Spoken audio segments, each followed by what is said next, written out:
E aí, Magno, tudo bem, cara? Olá, tudo bem? Como você tá, Marcelo? Tô ótimo, cara.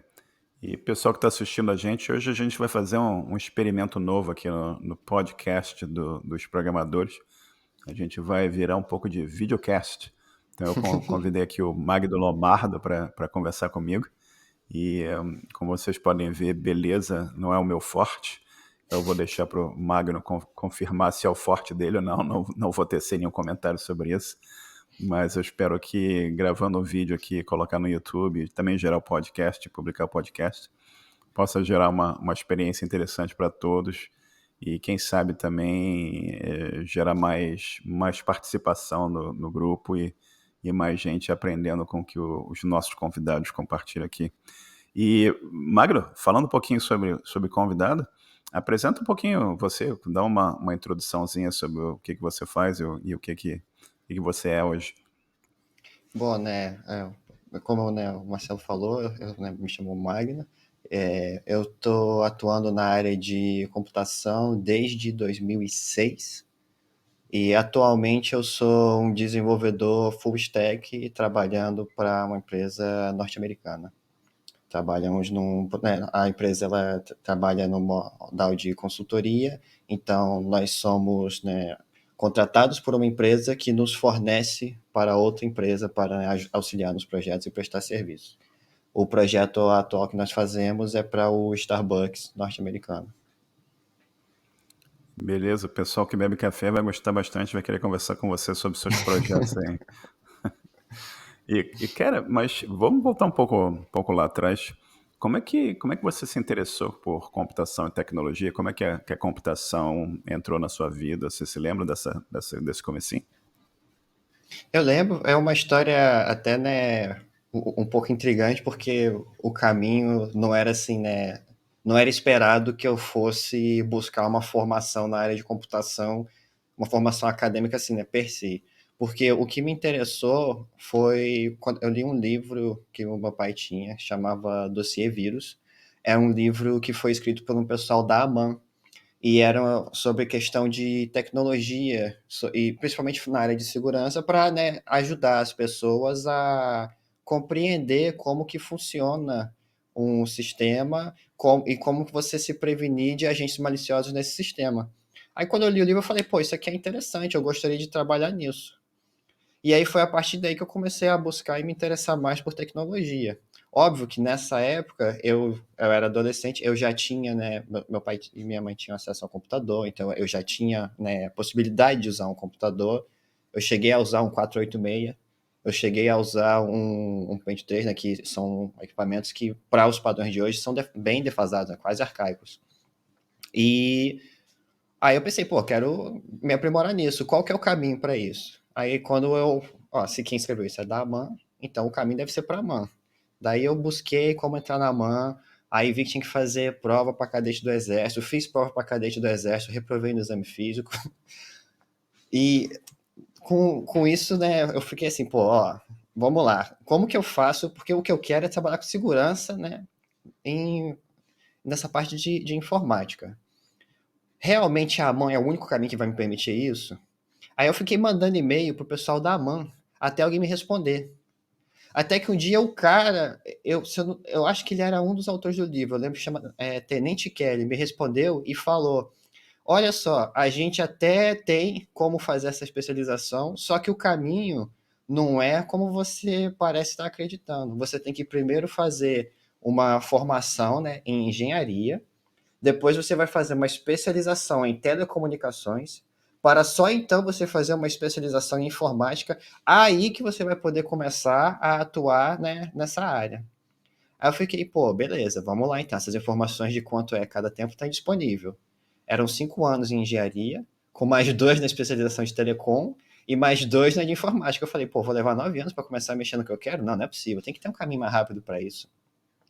Aí foi com isso que eu comecei a procurar quais são as formações disponíveis, e aí eu me deparei com os cursos de ciência da computação e sistema de informação, né, a título de bacharelado, que era o que eu estava buscando.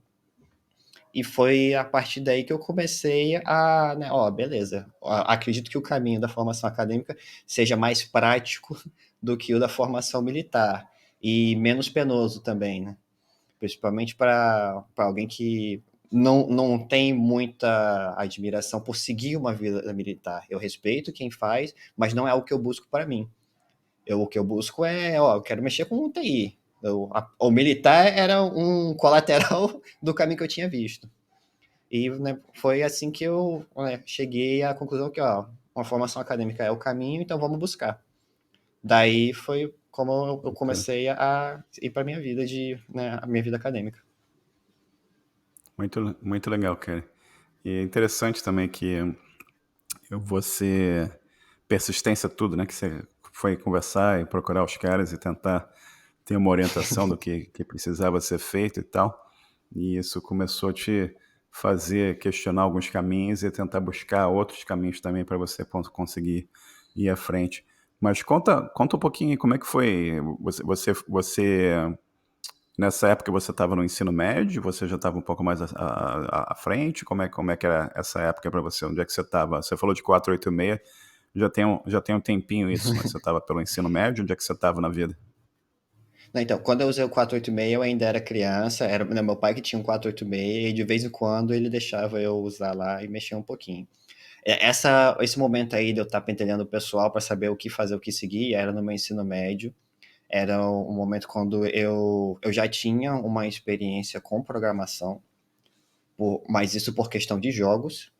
Só que eu estava buscando assim, até então para mim era mais uma brincadeira, um passatempo, não era algo que eu estava assim, pô, como é que eu vou, né, seguir a minha vida? Quando eu passei a fazer essa investigação de procurar saber qual caminho, era algo, pô, não, eu quero isso como, né, um trabalho, eu quero levar isso, né, sério como algo profissional. Então era, né, eu estava no meu ensino médio quando eu comecei a fazer essas pesquisas, essas inquisições. Inclusive, né, na minha própria escola tinha gente que ficava, não, você é maluco, cara, por que você está indo para fazer isso? Não precisa. Mas eu, não, cara, o que você acha, você faz para você. Deixa que eu faço o que eu faço para mim. Cada um com seu cada um. Mas foi nesse momento de, né, estar tá, assim, né, na adolescência e, né, procurar, né, saber o que fazer, e algo que, né, na época ainda não era, né, tão difundido quanto hoje. Nós estamos falando aí de 2006 a 2008, que foi quando eu fiz o meu ensino médio. E já tinha um reconhecimento de que TI era uma área onde você conseguiria viver relativamente bem. Ainda que você, né, tivesse diversos percalços, você conseguiria, né, para o que eu tinha na minha vida, eu conseguiria dar um salto de qualidade.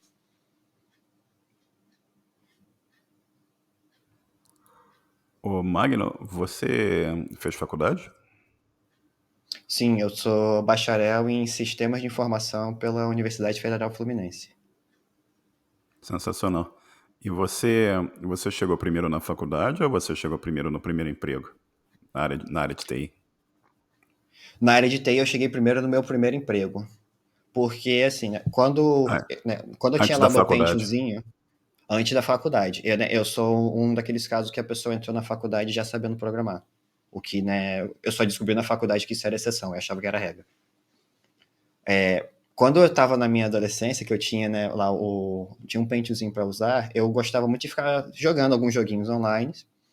E chega um certo ponto que eu percebi, cara, eu tô de saco cheio de ser só um consumidor disso. Como é que eu faço para eu poder fornecer esse serviço para os outros?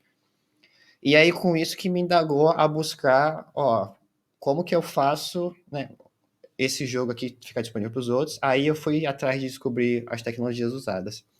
Na época, o jogo chama Moon Online, para quem for familiarizado com isso. Aí ele utiliza, né, você precisava aprender PHP, HTML, SQL e hexadecimal. O hexadecimal pela razão, assim, mais cretina possível, que era para a gente poder fazer alteração de binário. Então eu aprendi hexadecimal antes de aprender a digitar qualquer linha de código, para poder fazer as modificações que eu precisava no binário para distribuir o jogo. E aí, por essa vontade de estar buscando, caraca, como que eu vou fazer isso? Eu comecei a aprender PHP para poder fazer os sites que eram associados ao serviço do jogo. Aí eu vi que só o PHP não adiantava, eu tinha que aprender HTML também. E aí, quando eu consegui, né, chegar no nível que, beleza, agora eu consigo botar um site para conectar, né, no meu serviço. Como que eu cuido agora de onde os dados estão indo? Foi quando eu fui estudar SQL. E isso foi em 2005 para 2006. Eu estava, né, na extinta oitava série, agora chama nono ano. E quando eu estava, eu fiquei, né, fiquei nisso, né, jogando, fornecendo aqui, aí ali, por conta própria, até que um dia eu encontrei um cara que a gente jogava junto, a gente, né, fez algumas, né, serviços de fornecimento, né, junto. Aí ele falou, pô, cara, tô pensando em montar uma empresa só para especializar nisso. A gente vai fornecer esse serviço para quem tiver interesse. Você quer trabalhar com a gente? Aí eu, beleza, adolescente, não tô, né, fazendo isso aqui por esporte, vou passar a ganhar algo, para mim é lucro. E aí foi onde eu consegui o meu primeiro emprego. E, assim, é um primeiro emprego, mas um primeiro emprego informal, né? Menor de idade. Mas, pô, para mim, para quem, né, fazia R$ 50 em 2006, uma vez a cada 2, 3 meses, passar a estar fazendo R$ 50 por semana, é, é um avanço. E aí eu passei 3 anos nessa empresa, que chamava Host Phoenix. A gente, né, fornecia serviços de hospedagem e, né, gestão do serviço de jogo. Eu sempre fico impressionado com a quantidade de pessoas que entra nessa área de TI por causa dos jogos, né? Se você já ouviu várias das nossas entrevistas aqui. Então tem um monte de gente que menciona Ragnarok e outros jogos que foram a porta de entrada, as pessoas começaram a se interessar, pô, como é que eu modifico isso, como é que eu faço aquilo? Mas conta um pouquinho aqui você mencionou 3 coisas aqui que nossa audiência não necessariamente sabe, né? Fala o que é binário, o que é hexadecimal e fala um pouquinho sobre o que é PHP.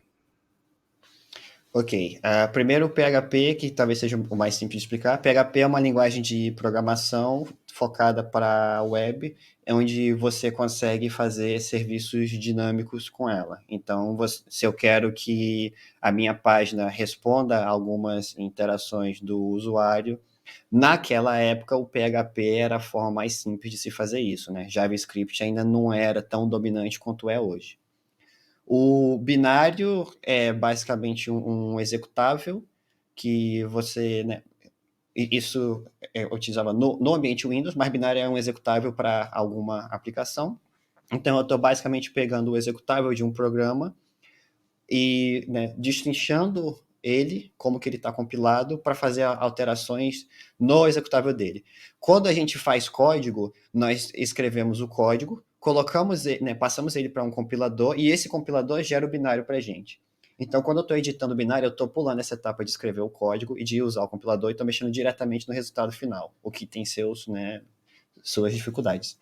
E hexadecimal é uma outra forma, né, de se contar, é uma base. A matemática que você, né, normalmente aprende no ensino fundamental e médio é matemática usando a base 10. Então, né, você tem algoritmo de 0 a 9. Hexadecimal, você estende. Então, né, ao invés de você virar a sua contagem, né, depois do 9, você vai, né, ter um conjunto total de 16 caracteres. Daí o hexadecimal. Então você vai de 0 até F, né? Vai 0, 1, 2, 3, 4, 5, 6, 7, 8, 9. Aí depois do 9 passa a ser Você tem A, B, C, D, E, F para representar o valor. E como, né, quando você converter de binário para hexadecimal é mais simples do que você converter de binário para decimal, é comum usar hexadecimal para fazer esse tipo de, né, inspeção e edição em binários. Bacana demais isso, né, Ken? E acho que seria bacana aqui incentivar o pessoal que está ouvindo a gente a fazer um programinha na linguagem de sua preferência para converter números hexadecimais para números decimais. Vamos ver quem faz isso. Botar um desafio de programação aqui. E o Magno, você falou que você estudou na UF, né? Conta um pouquinho sobre como é que foi a entrada nesse curso e como é que foi o curso propriamente dito. Cara, minha história na UF é uma história longa, porque eu entrei na UF a primeira vez para Ciência da Computação em 2010, né, 2010.2, segundo semestre de 2010. Eu concluí a minha graduação em Sistemas de Informação em agosto Não, agosto saiu o diploma. Foi no primeiro período de 2023. Então você tem um intervalo aí, né, bem longo. Então, assim, quando eu entrei na UF, eu já estava em um curso superior.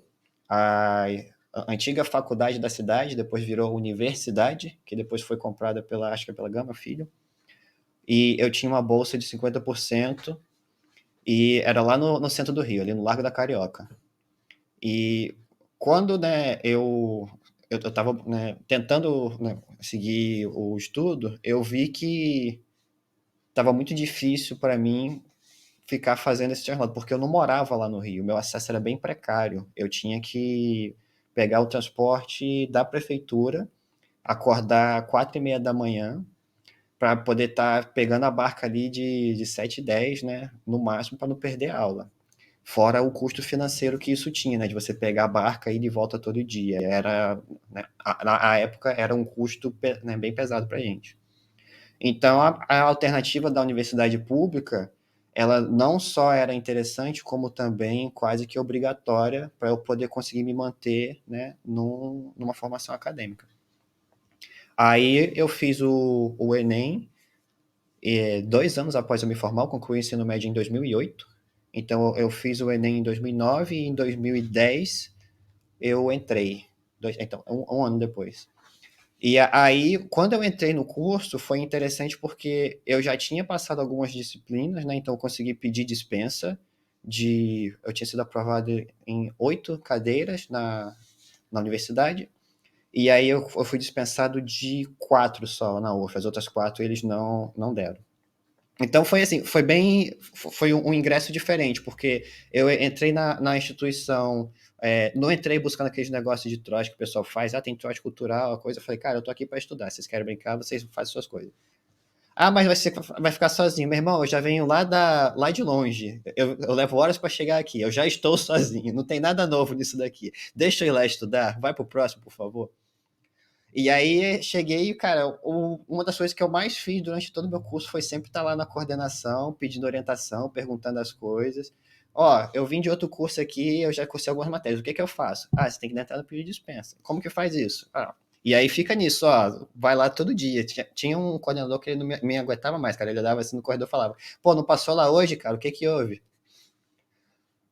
Mas, cara, a universidade, a UF é uma universidade muito boa.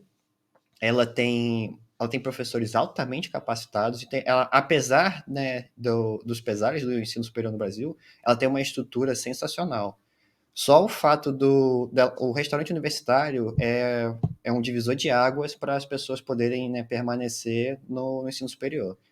No meu caso, por diversos momentos, se não tivesse o RU, a gente não poderia ter continuado. Eu teria que ter abandonado o curso antes do que eu abandonei, que eu precisei abandonar o curso de computação. Mas, assim, aí, né, deixa eu tentar, né, resumir um pouco.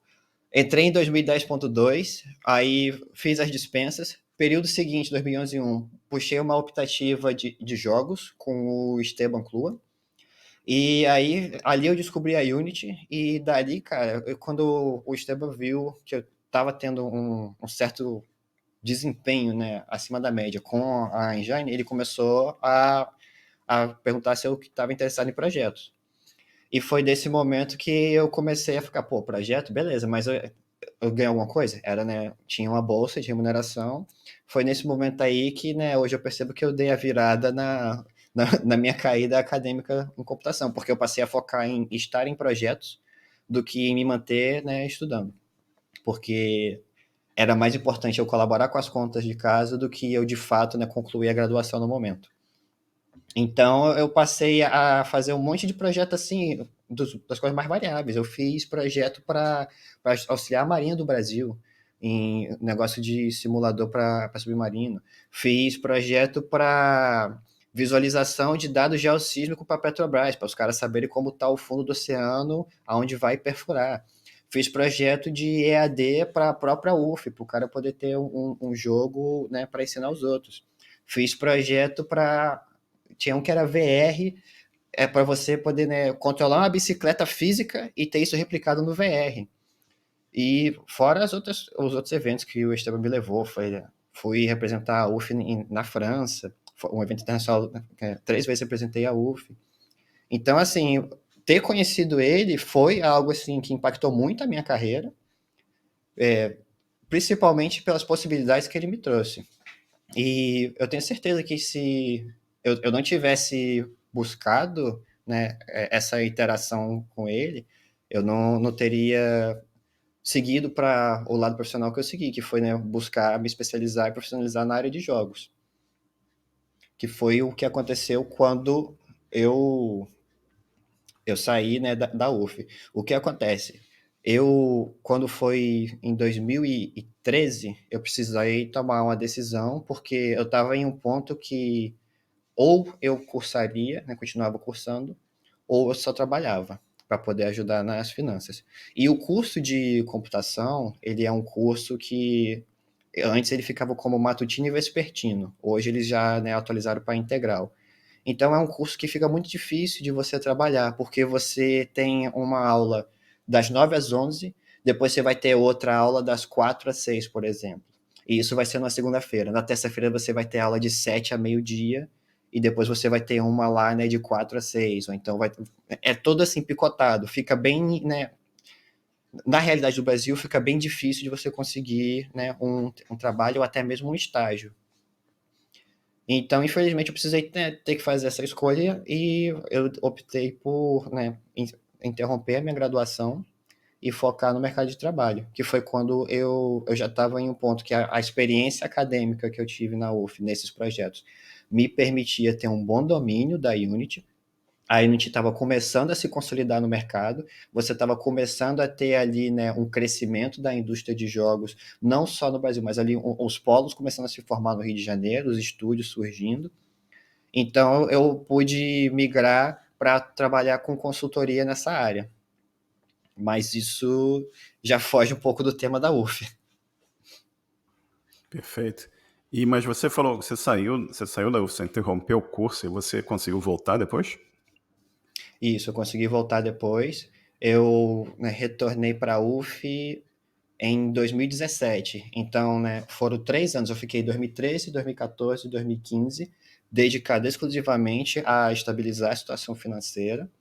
E em 2015, eu me vi numa situação onde eu poderia, em 2016, estar prestando o Enem para poder retornar para a UF. Então, né, eu me preparei, fiz o Enem em 2016, e aí quando foi na hora de, né, escolher o curso, eu passei novamente para a ciência da computação e para Perfeito. sistemas da informação. E aí a grande diferença na UF é que o curso de SI, ele é um curso noturno. Uhum. Então, na hora de fazer a inscrição, eu pensei, eu repito o mesmo erro de ir para a computação e arriscar não terminar, ou eu me dou essa possibilidade de, se eu precisar trabalhar, eu Uhum. ter como. Foi isso que me fez ir para a SI, e pior que eu tomei essa decisão antes de olhar a ementa. Aí depois que eu já tinha feito a matrícula, que eu fui olhar a ementa e eu vi, pô, tem um monte de coisa aqui que são coisas que eu estudo por fora. Então Perfeito. acabou que, né, é um curso que se adaptou melhor para mim. Certo. Eu não sei se eu te contei, mas eu me formei na UF. O meu mestrado foi na UF. Eu te contei isso? Sim, você já me falou. Foi É, uma das primeiras turmas, né, de computação. é, na minha turma foi a primeira. Na época, eu acho que o departamento chamava DCC, que era Departamento de Computação Científica, não tenho certeza. Faz bastante tempo. Ainda, Eu entrei lá em 95 e eu terminei a tese de mestrado no final de 96. Quer dizer, minha tese foi a primeira tese apresentada do curso do DCC. E eu tive aula na época com o professor Satoru, minha orientadora era a professora Lúcia Drummond. E tem bastante tempo, tem quase 30 anos isso, né? Acho que o, você. a Luciano Drummond? Lúcia. Lúcia? Ah, tá. Lúcia Não, Drummond. Né? ok. Não, porque tem uma que é E Luciana. Eu tive aula com a Luciana, não sei se elas são parentes. não sei. Mas a Lúcia é interessante, ela foi minha colega de turma na UERJ, quando a gente fez o curso de matemática e computação na UERJ. Ah, E eu fui para a carreira de profissional de TI, ela foi para a carreira acadêmica, né? E a vida, eventualmente eu fui fazer o mestrado, e quando eu chego lá no mestrado, a orientadora era a Lúcia, entendeu? Que era minha colega de turma na UERJ. Mas, enfim, coisas que a vida leva você, né? Mas sempre vejo com bastante carinho toda vez que eu ouço a UF. Vários outros colegas também, o Paganini lá do grupo se formou na UF, e outras pessoas também, o Giliard, que a gente já entrevistou aqui, que trabalha na EA aqui com o FIFA, ele também é cria da UF, e é uma universidade com bastante importância ali na área do estado do Rio de Janeiro, né? E bacana demais isso.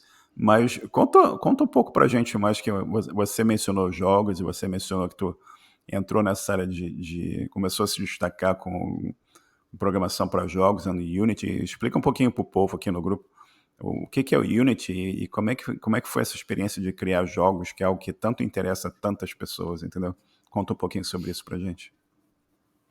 Bom, vou começar explicando o que é a Unity. A Unity é, né, um motor de jogos, né? O pessoal chama Game Engine em inglês, que é basicamente, ele é como se fosse, né, análogo à sua IDE, só que ao invés de você estar desenvolvendo só o seu código, você vai estar fazendo as coisas relacionadas aos jogos. Então você vai poder, né, não somente utilizar e linkar os seus scripts, mas também, né, importar os objetos, gerar as malhas, definir as estruturas. E cada motor tem as suas, né, peculiaridades e a sua forma de funcionar. No caso da Unity é tudo, né, eles têm como se fosse uma estrutura primordial onde tudo deriva a partir dela. E por que é interessante usar um motor de jogos quando você vai fazer, né, você quer fazer algum jogo? Porque ele vai te dar pronto algumas coisas que vão facilitar o desenvolvimento. Por exemplo, se você está usando, né, a Unity, você não precisa se preocupar em estar fazendo a física, né? Você não precisa codificar a física do seu jogo, porque ela já tem um motor de física dentro dela. Você não precisa se preocupar em como renderizar, né, como exibir as coisas na tela, porque ela já tem um pipeline gráfico.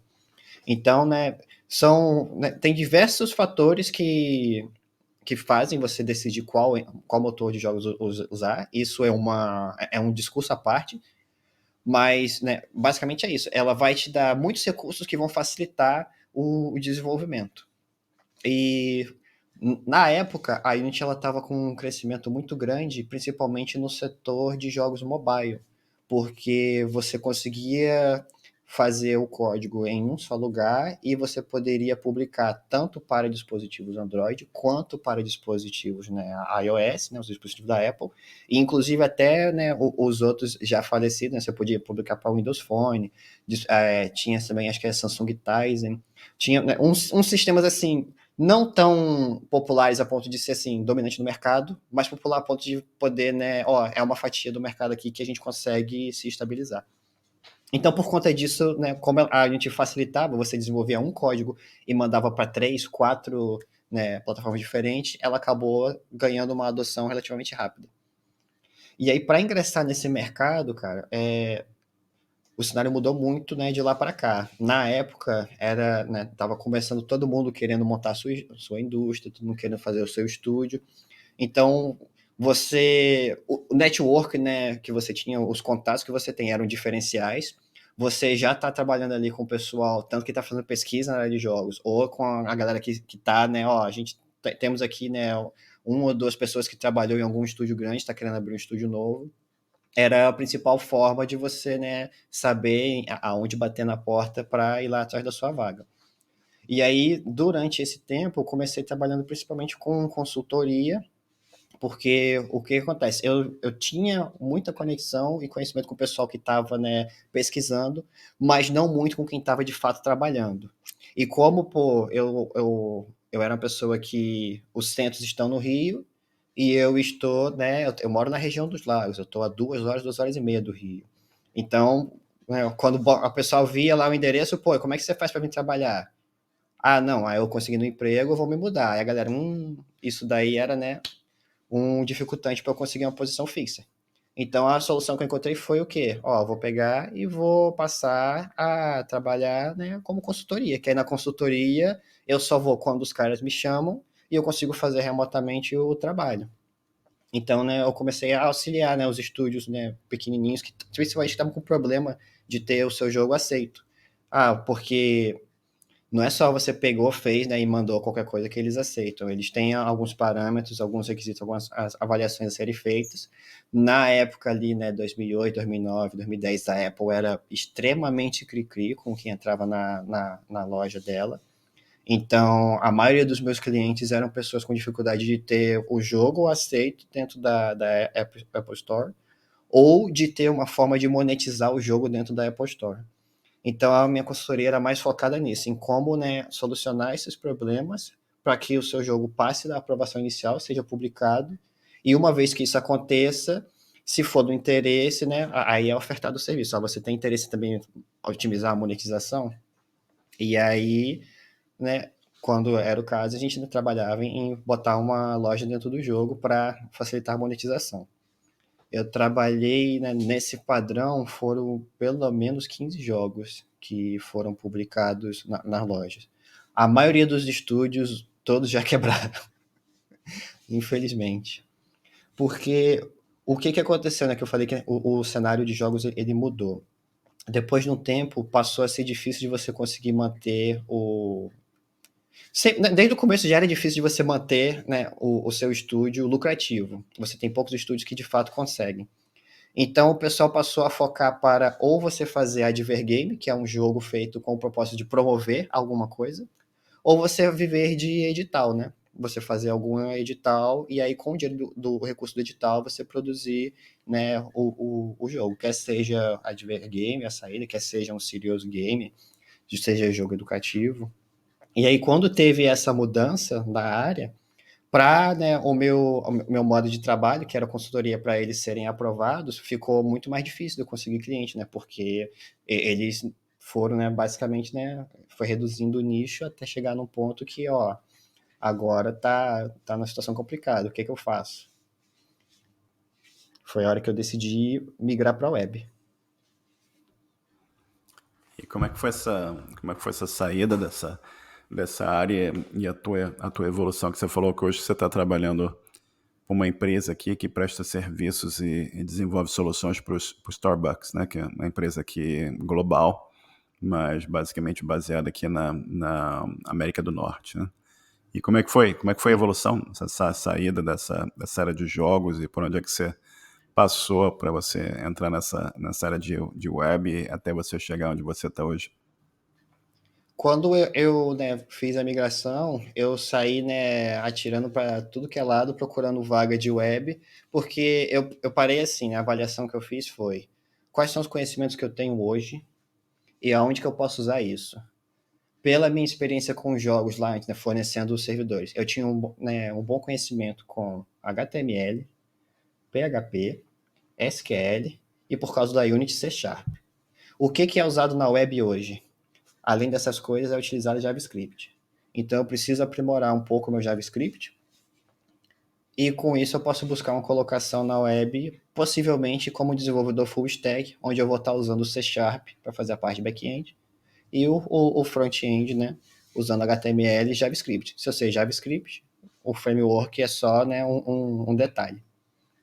Aí, buscando, né, aplicando para vaga em diversas empresas, eu levei, acho que uns 4 ou 5 meses para conseguir a colocação efetiva. Eu apliquei, inclusive, até mesmo para vaga de estágio. Né? Essa vaga que eu consegui foi na TG4, é uma empresa, né, eles têm a sede, fica ali na Barra da Tijuca, e eu apliquei para uma vaga de estágio. Aí, quando foi chamado para entrevista, né, o CEO deles, o Felipe, ele foi e perguntou: Cara, eu olhei o teu currículo aqui. Esse currículo não é o currículo de alguém que aplica para estágio. Por que você está aplicando para essa vaga de estágio? Aí eu falei para ele: Pô, Felipe, eu concordo com você. Não é de quem normalmente aplica para estágio. Mas como eu estou buscando migrar de área, eu estou querendo sair de jogos e ir para a web, que é uma área que eu não tenho, né, experiência recente. Eu não vejo demérito nenhum em voltar do começo para poder estar aprendendo as coisas. E daí ele olhou assim, pô, cara, só essa tua postura aí já diz tudo. E pelo que você tem aqui, né, acho que você vai ser um bom perfil pra gente. Então eu fui contratado, apliquei para uma vaga de estágio, fui contratado como desenvolvedor júnior. Passei 2 anos neles. E dentro deles foi onde eu tive, assim, uma das experiências que eu acho que mais me ensinou na área de web foi com eles, porque era trabalhando num projeto que era para a área de telecom aqui no Brasil. Então, esses sistemas que você tem de venda automatizada de chip, de telefonia, eu trabalhei dentro deles E aí que eu tive, né, uma noção da dimensão que é, né, a complexidade de manter tudo isso operacional, né, os valores que você tem quando dá qualquer problema. Uma hora que você tem um sistema desse fora do ar, você está falando em 5 a 6 dígitos de prejuízo. É uma coisa assim que era surreal para mim até então. E aí, né, eu teve o choque de ter que aprender a lidar com tudo isso, mas ao mesmo tempo eu tive uma equipe, né, que era muito receptiva e muito empenhada em estar, ó, ajudando a ensinar e a aprender as coisas. Se uma das coisas que eu faço eu viro e falo, se eu não sei fazer algo, eu não vou pegar e vou te enrolar, vou falar, não sei fazer isso daqui. Tem como tu me falar qual é o caminho ou me ensinar? E toda vez que eu fazia isso, sempre tinha alguém disponível para poder vir e me mostrar o caminho. Então isso, né, facilitou bastante para poder progredir. E esse projeto de telefonia, ficamos nele por 1 ano e 4 meses. E aí, depois disso, eu pedi para migrar para um projeto, porque eu estava buscando experiência internacional. E aí eu pedi para migrar para um projeto internacional lá dentro, e foi aí que eu tive a minha primeira experiência, né, com um cliente, né, diretamente, né, fora do Brasil. Até então, eu só tinha trabalhado para gente que era aqui, né, localizado no território brasileiro. Né, lá na TG4 eu consegui a primeira experiência trabalhando para fora, que era uma empresa norte-americana. De lá da TG4, né, eu fiquei 2 anos com eles. Aí eu saí porque eu estava buscando uma colocação já mais para o projeto interno. O projeto acabou depois desse período, né? Quando a gente fechou 2 anos, ó, acabou o projeto internacional. Aí eu falei, ó, quero trabalhar para fora. Tem outro? Não tem. Poxa, então eu lamento, mas eu vou pedir minhas contas porque eu quero trabalhar para fora. Foi aí que eu, né, fui migrando de consultoria aqui e ali, buscando projeto, até cair nessa, né, até chegar no ponto de tomar decisão. Eu faço uma empresa ou não? Porque se eu estava trabalhando com a garantia do CLT, necessariamente eu preciso ter um intermediário, que é quem vai estar fazendo a ponte entre a minha contratação no Brasil e a empresa de fora. E o que eu percebi é que se eu pulasse esse intermediário, eu conseguiria facilmente dobrar, se não triplicar, a minha renda. E eu acredito que, né, qualquer um tenha interesse em dobrar a sua renda com, né, um esforço relativamente, né, razoável. Então, no momento que eu decidi, né, eliminar, não vamos ter mais, né, uma consultoria, eu vou passar a ter a minha empresa e eu mesmo vou, né, fazer direto com o pessoal de fora.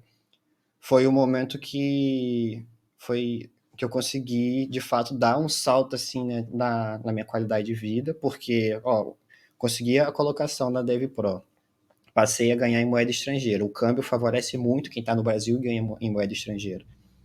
E eu pude, né, eliminar os problemas que você tem, né, da burocracia brasileira, porque agora eu estou lidando direto com o cliente. Eu não preciso mais ter um intermediário para resolver questões contratuais. Eu não preciso mais responder a um intermediário para as questões de ponto, as questões de horário, as questões de equipamento. Todas aquelas coisas que me preocupavam e que, né, eram algo que ficava a critério de um outro resolver, agora estão minha responsabilidade de resolver. E para mim eu vejo isso como algo positivo, porque é algo que eu tinha interesse em poder resolver.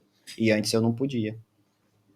Então foi assim que eu fui de alguém que começou fazendo projetinho acadêmico ali aqui, passou a trabalhar no mercado de jogos prestando consultoria, viu que estava difícil de conseguir consultoria, então vamos para outra área.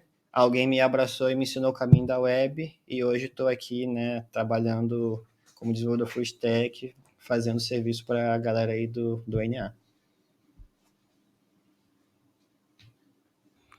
E aquilo que eu falei mais cedo aqui, né? Quando você contactou o pessoal da MAN, que eu falei persistência é tudo, né?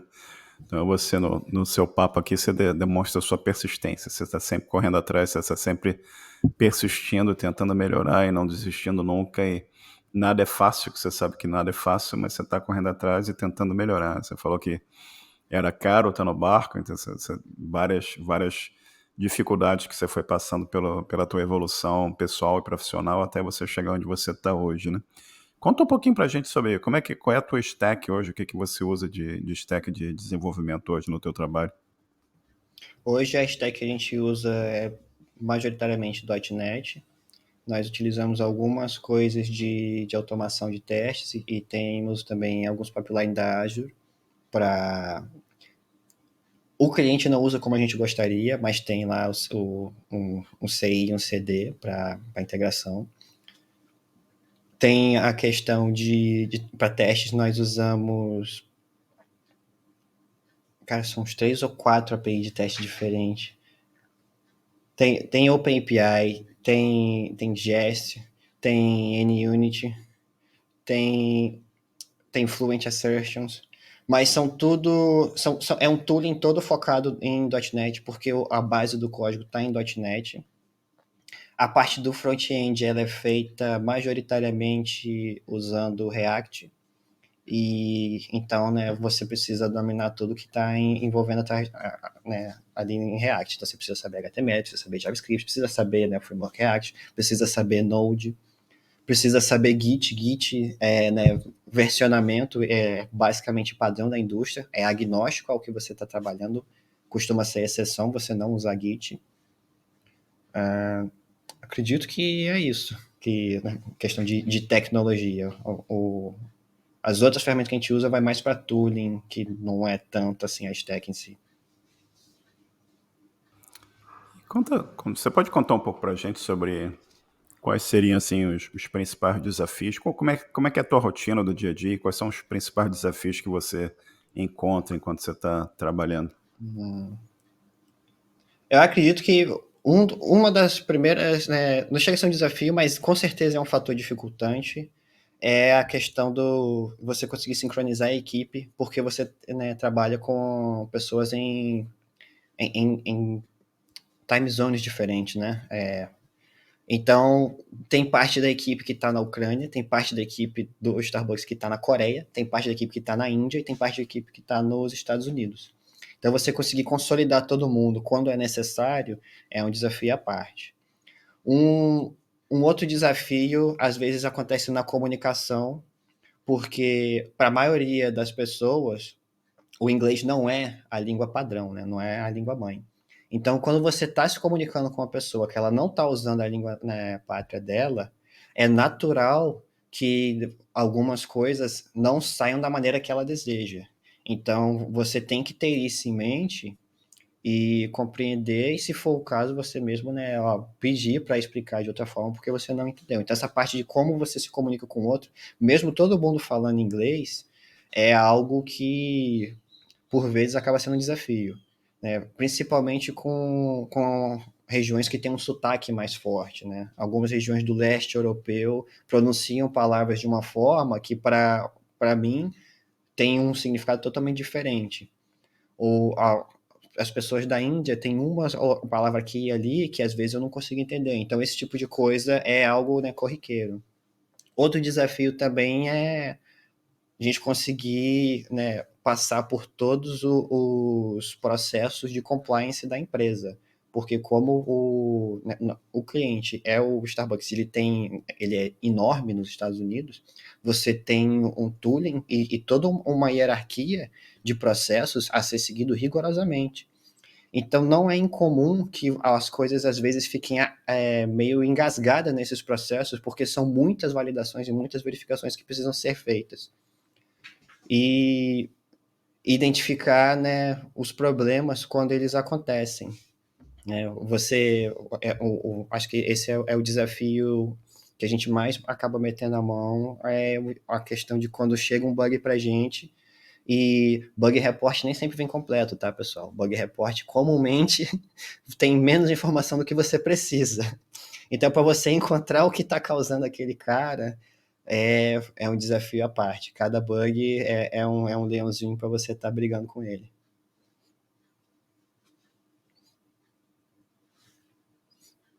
Acredito que esses são né, os desafios diários que a gente enfrenta. Magna, com certeza o aprendizado do inglês foi fundamental na tua vida, né? Para você poder estar trabalhando hoje com uma equipe internacional para um cliente mega grande como a Starbucks. E como é que você aprendeu inglês? Como é que foi a tua evolução do inglês? Tu fez curso? Você estudou? Como é que foi? Como é que você aprendeu e como é que você chegou ao controle de inglês que você tem hoje, que te permite trabalhar nesse ambiente internacional? Eu não cheguei a fazer curso. Na questão do idioma, eu fui autodidata. Tinha o inglês básico na minha escola. No meu ensino fundamental, eu tinha aula de inglês. No ensino médio, as aulas de inglês já não me agregavam nada. Eu já estava num nível, né, à frente do que estava sendo ensinado na escola. Mas isso porque eu estudava por conta própria. O meu pai tinha um dicionário de inglês-português, e aonde eu fiz, né, o momento que eu identifico como foi, né, onde eu fiz o cliquezinho do switch para de fato passar a estudar e compreender a língua, foi novamente nos jogos. Eu jogava Metal Gear Solid e ele tem uma coisa que é as comunicações via codec, e ele permite que ele primeiro ele toca elas e reproduz o áudio junto, mas ele permitia que você pausasse e avançasse ou voltasse no texto das conversas. Então, o que que eu fazia? Como na época o meu nível de inglês era assim, né, extremamente precário, eu não conseguia entender nada do que estava falando, eu primeiro parava, né, eu salvava o jogo antes do negócio, parava, aí ia, né, vendo os textos, pegava o dicionário e ia traduzindo palavra a palavra para entender o que que fazia, e depois, né, repetia tudo, mas dessa vez com o áudio para tentar associar como que era a pronúncia de cada palavra. E foi assim que eu comecei a perceber que, de fato, eu preciso estar praticando, né, o inglês ativamente. Então, eu tenho que ter alguma forma, né, de poder, consumir o idioma, tanto escrito quanto falado. E foi basicamente assim, né, que eu comecei a criar gosto por estar estudando inglês, e pouco a pouco eu fui adotando o inglês no meu uso diário. E, né, à medida do tempo você vai progredindo, de vez em quando dá uma dúvida aqui e ali, então já tinha internet, já era possível pesquisar, né, na internet, né, já quero saber como que é essa coisa aqui em específico. Já era mais fácil, não precisava ir atrás de uma enciclopédia ou ir atrás de um professor. Então eu fui me aprimorando assim. Sempre que teve, né, alguma chance de falar diretamente inglês com alguém, eu agarrei ela com todas as forças. Na universidade eu tive, né, muita oportunidade disso, porque eu já tinha o inglês, meu inglês não era perfeito quando eu ingressei, mas já era, né, B1 para B2, então era, né, conseguia manter uma conversa sem problema. E no ambiente acadêmico, é comum você ter essas trocas de experiência com pessoas de outro país, e o inglês acabava sendo adotado para isso. Então, foi nessa mistura de dedicação por conta própria, com aproveitar as oportunidades que tem de praticar a língua, que eu cheguei no nível de inglês que eu estou hoje. Não cheguei a fazer nenhum curso de idiomas, e pretendo esse ano ainda estar estudando para tirar uma certificação de proficiência. Fantástico, cara. Muito bom. E tem alguma área na área de tecnologia, tem alguma coisa que você não necessariamente trabalhe hoje, mas que você gostaria de eventualmente trabalhar um dia ou aprender algum dia? Eu tenho interesse em aprender um pouco mais sobre parte de segurança, porque é uma área que sempre me interessou muito, né? Foi, né, parando para olhar, né, foi o que, né, começou a me botar nesse lado de TI, foi a segurança. Mas eu nunca cheguei a ir muito a fundo, e nunca parei para pensar muito bem o porquê, mas creio que é algo que seria bom eu poder ter um domínio melhor, né? Ter de fato um domínio, né? Não ter só noções básicas. Agora, trabalhar profissionalmente na área, não sei se é isso que eu busco para mim, porque a cada ano que passa eu vejo que é mais estresse você tá lidando com segurança da informação. E eu estou buscando cada vez mais ter menos estresse no meu trabalho. Ô, Magna, você olhando para trás, assim, pensando na tua carreira aí, e você já está basicamente quase 2 décadas aí na praia, como se fala, né? E você, olhando para trás, tem alguma coisa que você teria feito diferente? e você acha assim, pô, se eu tivesse feito aquilo aqui daquela outra forma, de repente eu estaria aqui ou lá, ou tem alguma coisa que você teria mudado? Eu normalmente eu não gosto de pensar que eu faria algo diferente porque mudaria quem eu sou hoje, né? Eu estou satisfeito com a pessoa que eu sou hoje. Eu acredito que eu consegui progredir muito, apesar de ainda ter pontos onde eu possa melhorar. O que eu poderia fazer diferente no passado, talvez seria antecipar algumas realizações se eu tivesse tomado alguma decisão diferente. Com certeza, né, eu teria me formado antes se eu tivesse, né, priorizado o estudo ao invés de priorizar o trabalho, com certeza. Mas isso garantiria que eu estaria com a minha vida no mesmo patamar que eu estou hoje? A gente entra aí, né, nos ICs da vida. Então eu creio que há pontos onde decisões diferentes poderiam ter sido mudadas, que teriam grande impacto na minha vida, mas eu não me arrependo das escolhas que eu tomei até hoje, porque elas me fizeram eu ser a pessoa que eu sou. Perfeito, cara. Acho que é por aí mesmo. E você teria recomendações para a turma que está começando? Você olha lá o pessoal dos programadores e outras pessoas que estão aí totalmente assim, tendo dificuldade de entender qual o caminho a seguir ou quais dos caminhos, né? O que você recomendaria para quem está começando hoje? Eu costumo recomendar que a pessoa primeiro ela tente entender como que é o processo de você converter a sua ideia, o que você quer fazer, em algo que seja, né, processado pela máquina. Você conseguir ter esse discernimento de que nós, como ser humano, abstraímos muitas coisas e a máquina não tem essa capacidade, ele é um diferencial. Então, quando eu faço mentoria para as pessoas, eu procuro, né, uma das primeiras coisas que a gente faz é isso. Vamos trabalhar em como converter essa sua proposta em algo que a máquina consiga processar. Há diversas formas de se fazer isso, né? Um dos grandes ganhos da IA é que ela facilita isso. Você bota uma coisa abstrata e ela, né, começa a, né, segmentar para você. Mas eu creio que seja, né, um ponto, né, é uma habilidade muito importante. Eu ouso dizer que é até indispensável para um desenvolvedor. Você conseguir segmentar a proposta de forma a tornar aquilo, né, processável pela máquina. A parte disso, escolher a área, né, de modo geral, que você pretende atuar, porque é fácil de se perder nas áreas de computação. Você pode facilmente ficar, né, preso pelo paradigma da escolha. São tantas opções de linguagens, tantas opções de stacks que você fica, e agora? O que eu faço? Qual que é a melhor? E você acaba ficando ali com medo de dar o primeiro passo. Escolhe uma, dá o primeiro passo. Eu sou exemplo disso, né? Eu achei que games era o futuro da minha vida, e não é. Hoje eu estou trabalhando com outra coisa que, né, os games me ajudaram a chegar aqui, mas não é necessariamente o que me mantém e o que me move hoje em dia. Então, não tenha também, né, medo de arriscar. Precisa arriscar para você poder conseguir avançar. Com toda absoluta certeza. E, Magno, uma coisa que eu acho que eu falei brevemente no começo aqui, você é um dos administradores lá dos programadores, né, o grupo que eu criei faz uns anos, junto com o Paganini, o Bernardino, e temos lá o Sérgio ajudando a gente também. E como é que tem sido a tua experiência de ajudar a gente, tanta ajuda que você dá, né? Como é que tem sido a tua experiência como administrador do grupo? Eu vejo ela como uma experiência muito positiva. Eu gosto de, né, fornecer, né, de prestar ajuda para os outros, e o grupo é algo que me permitiu isso.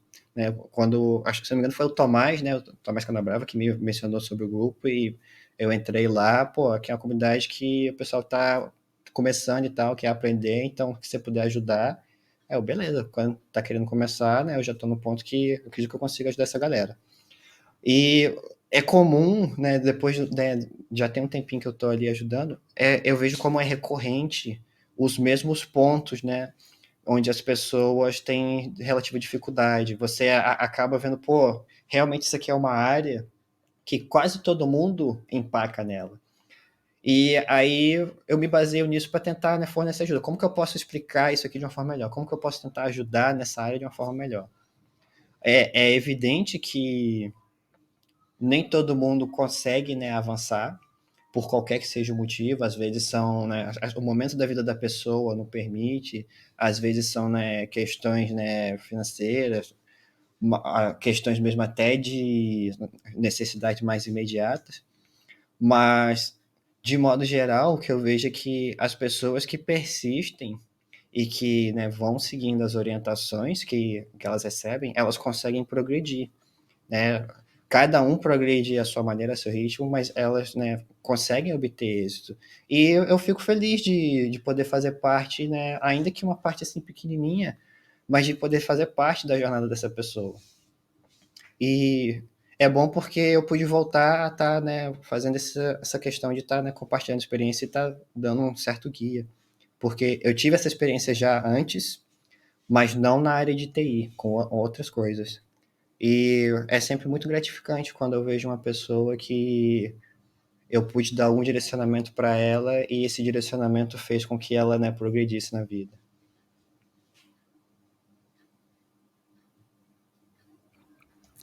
Você mencionou o Tomás e você contou uma história no grupo que você estava contribuindo para o KDE também. Contou um pouquinho sobre essa história de contribuir com o open source, como é que foi para chegar nesse caminho e a tua contribuição para o KDE também. A minha contribuição para o KDE, eu pessoalmente considero ela pequena, mas foi um caminho bem longo. Eu conheci o Tomás através de um amigo em comum, e assim, do momento que eu comecei a ouvir e entender o que era KDE, até eu de fato enviar e contribuir, levou aí uns 2 anos. Mas o mais interessante que me pegou de surpresa foi que quando eu descobri o que era o KDE, eu percebi que eu já usava o software do KDE, eu já usava o Krita e não sabia que era do KDE. E aí eu descobri o que é, como que é a comunidade de open source. Isso daí era tudo novidade para mim, não sabia de nada. Pô, comunidade de open source, como assim? Open source não é aquele negócio misterioso que aparece assim pra gente usar? Não, não é. Tem seres humanos trabalhando ali, não são gnomos. E aí eu passei a ver como é, fui ver, entender qual era o stack que é utilizado, né? É um stack que me interessa, apesar de a minha proficiência dele não ser, né, das melhores. E até eu chegar no ponto onde eu consegui efetivamente colaborar com algo, eu só pude fazer isso depois de 2 anos de conhecer o KDE e de estar, assim, ativamente divulgando. Eu era aquele cara que estava lá pentelhando na aula, pô, não, ó, quero usar isso aqui. Tem o open source do KDE, cara. Você sabe o que é KDE? KDE é a comunidade. Estava, assim, divulgando. Então, a contribuição com o código, ela demorou, mas a contribuição com a comunidade em si, ela veio rápido. O Tomás, ele é uma pessoa que ele é muito paciente, eu tenho uma grande consideração por ele. Ele, de certa forma, eu vejo ele como um mentor em algumas áreas, porque ele tem um conhecimento muito profundo das áreas que ele se especializa. E se você pode, né, aprender com ele, faça isso, que ele tem muito a ensinar. O Tomás, eu entrevistei ele episódio 3 talvez, tem tempo já que eu entrevistei ele. E ele também é um dos administradores lá dos programadores, ajuda a gente lá demais, né? E, cara, e ajuda a comunidade, né? Um dos principais contribuidores Sim. do KDE no Brasil, né? Impressionante. Não só no Brasil, né? Ele viaja pelo mundo, estava no Vietnã, foi para a Grécia, sempre orientando as pessoas e tentando contribuir para a comunidade também, que é muito bacana isso, né? Cara, a gente já está aqui conversando quase uma hora aqui, né? No teu sábado, e no Brasil já são o quê? 2 horas da tarde, basicamente, e 10 da hora da manhã para mim aqui no Canadá. Tem alguma pergunta que eu não fiz que você gostaria que eu tivesse feito? Eu acredito que não, porque eu acho que eu já falei mais do que eu deveria, né? Que eu acabo me estendendo muito nas respostas, então não quero extrapolar muito tempo. Beleza. Mas tem alguma coisa que quer mencionar? Fique à vontade. Tem tempo, tem mistério não. Acredito que a pessoa, né, você perguntar o que fez você escolher aquela linguagem, acho que é uma pergunta interessante, Porque às vezes você cai na linguagem de paraquedas, e às vezes não, às vezes é uma decisão, Uhum. né, assertiva que você, né, avaliou e escolheu. Tem muita gente que usa, né, o índice, né, do TIOBE, né, para ver quais são as linguagens mais usadas, para decidir qual é a linguagem que vai estudar, porque quer saber se, né, vai ter mercado. E, por outro lado, eu conheço pessoas que eles vão né, na contramão desse raciocínio. Eles procuram quais são as linguagens exóticas, porque as linguagens exóticas só vão precisar de especialistas, e você tem um nicho, né, pequeno de pessoas. Então, se eu sou um especialista naquilo, eu tenho certeza que eu vou conseguir uma vaga. Acredito que Uhum. isso, né, é algo interessante de se pensar. E isso foi o teu motivador em algum momento? Não, eu tô mais no lado de, né, as linguagens acabaram sendo, né, impostas pelo que eu escolhia atuar, não por eu avaliar qual a linguagem. Eu precisei aprender PHP porque era a linguagem usada, né, para fornecer o jogo. Eu precisei aprender C Sharp porque era a linguagem usada pela Unity. Eu precisei aprender, melhorar meu C++ porque era a linguagem usada no KDE. Então, né, a necessidade foi o que me moveu a aprender mais a linguagem.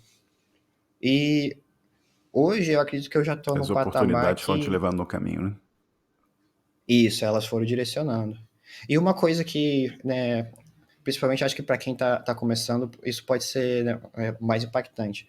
Você não precisa ficar limitado a só ter aquela linguagem, porque se você domina os conceitos, a linguagem passa a ser como se fosse um dicionário. Você tendo esse, né, você ter esse dicionário para poder fazer ela aplicar aquele conceito, você consegue usar isso em qualquer linguagem. É só a questão de você fazer isso com mais ou menos eficiência, porque um dicionário já está na sua cabeça, o outro você tem que pesquisar. Exatamente. Ô, Magno, você teria sugestões de livro, filme, jogo, ou qualquer outro tipo de assunto que te interesse, que você gostaria de sugerir aqui para a nossa audiência? De livro, eu acho que o A Theory of Fun é um livro sensacional que todas as pessoas deveriam ler, porque ele ajuda muito você na parte da programação. Ele é um livro assim ele é padrão de ser indicado para quem está na área de jogos, porque ele fala sobre como, né, sobre a teoria, né, do que é divertido, né, o que está no título do livro, mas ele também mostra como o nosso cérebro ele é meio que otimizado para você identificar padrões. Então, você conseguindo perceber isso, você consegue utilizar isso a seu favor enquanto você está fazendo os jogos. E isso é muito positivo. Livro técnico em si, acho que não. Depende muito do que você tá trabalhando. Jogos, cada um tem seu cada um. Só se tiver algum jogo recente para conferir, dá uma conferida em Hades 2. Hades é um jogo indie bem interessante. Perfeito, cara. E você quer divulgar alguma informação de contato, rede social, alguma coisa que você queira mencionar para a nossa audiência? De contato, o pessoal pode entrar no grupo e mandar uma mensagem me marcando lá no Telegram, que com certeza eu vou ler cedo ou tarde. E se tiver algum interesse, eu posso compartilhar também meu LinkedIn, pede a conexão lá, manda mensagem. Eu costumo olhar pelo menos uma vez por semana. Então, no máximo 7 dias eu vou lhe responder. Perfeito. Depois você me manda o link, eu coloco nas notas do show aqui. E, Magno, a gente conversou aqui 1 hora e eu queria novamente te agradecer. A gente conversa aqui via texto faz um tempão e eu não sei porque a gente nunca tinha tido um papo via vídeo e voz. Então, agora você entendeu por que eu tenho um podcast e não um videocast. Então, a sua experiência aqui é a primeira gravação de vídeo. Então, eu te agradeço muito, não só pela tua participação, mas todo o compartilhamento da tua experiência, que foi fantástico o nosso papo, e também por toda a ajuda que você dá para a gente lá nos programadores, orientando tanta gente que passa por lá, e com certeza ajudando e influenciando positivamente a vida de muitos por lá. Muito obrigado e um bom resto de dia para você, bom fim de semana e muito sucesso aí, cara. Muito obrigado, foi uma honra e fico feliz de ter sido o primeiro voluntário aqui do videocast dos programadores. Cobaia. Um abraço, obrigado.